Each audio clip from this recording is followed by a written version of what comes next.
नमस्कार मंडळी, तुम्हा सर्वांचं खूप मनापासून स्वागत आहे आपल्या एका नवीन व्लॉगमध्ये। सर्वात आधी तर तुम्हा सर्वांचे खूप खूप आभार मंडळी। 4 दिवसापूर्वी मी एक व्हिडिओ अपलोड केलेला, आंब्यांच्या रिलेटेड तो व्हिडिओ होता। म्हणजे आमच्या घरचे जे झाडाचे आंबे आहेत ऑर्गॅनिक, ते मी त्या व्हिडिओमध्ये तुमच्यासोबत शेअर केलेले आणि मी त्याच्यामध्ये आपल्या मालवणी भाषेमध्ये तुमच्याशी बोलत होते।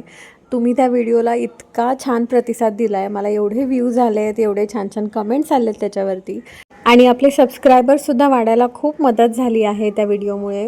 तर मंडळींनो, तुम्हा सगळ्यांचे लय लय आभार, तुम्हा सगळ्यांका खूप थँक्यू माझ्याकडनं।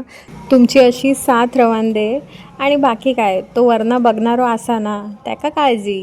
बरं, तर आज माझ्या बाळाचा, माझ्या कृष्णाईचा शाळेचा पहिला दिवस होता। आता तुम्हाला प्रश्न पडला असेल, कृष्णाई एवढी मोठी आहे का की ती शाळेत जायला लागली? तर नाही, ती अजून 2 वर्षाची आहे फक्त। पुढच्या वर्षभरामध्ये तसंही तिला अंगणवाडीमध्ये वगैरे पाठवायचंच होतं। अनायसे आता आम्ही गावी आहोत आणि आमच्या वाडीतली 2-3 मुलं आहेत, ती त्या अंगणवाडीमध्ये जातात।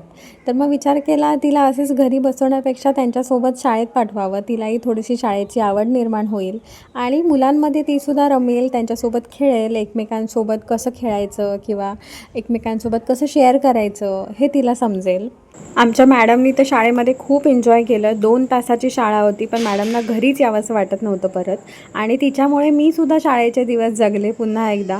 खूप मस्त एक्सपिरियन्स होता। सो मंडळी, चला, तुम्हाला हा व्लॉग कसा वाटला मला नक्की कमेंटमध्ये सांगा। आपण भेटू आपल्या पुढील व्लॉगमध्ये, तोपर्यंत सर्वांना बाय बाय बाय बाय।